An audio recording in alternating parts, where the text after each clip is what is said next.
神奇斗笠。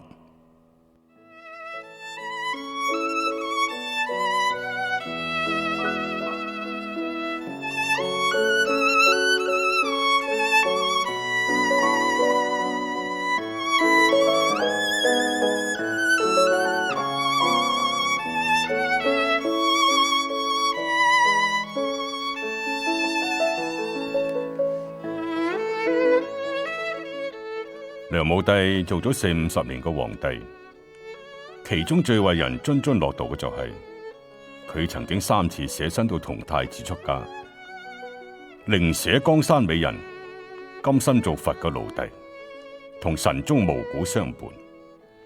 咁有關梁武帝享受人生嘅福祿，有咁嘅傳說。梁武帝過去曾經係一個斬柴嘅樵夫。有一日，佢斬完柴喺落山嘅時候呢，咁啱遇到落大雨。佢見到路邊有一座石雕嘅菩薩像，佢唔忍心菩薩淋雨，咁就除咗自己頭上嘅斗笠同菩薩戴上。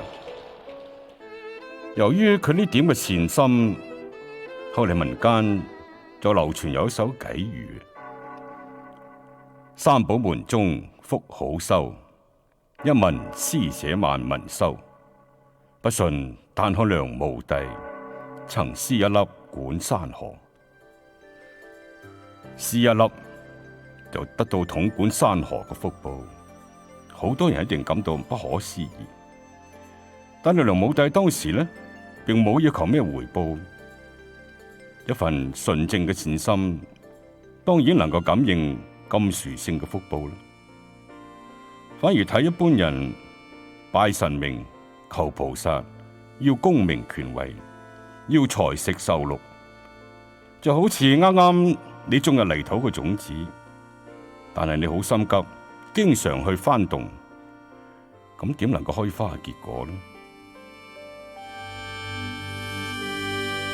一頂斗笠，同菩薩遮風避雨，我哋一句愛語布施，可以為身邊有緣嘅人趕走心裏邊淒風苦雨。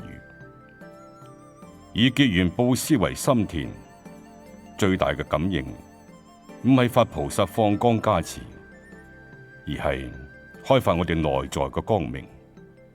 最好嘅福報唔在於我哋獲利有幾多，而係無欲無貪無求，香風吹拂嘅好日子。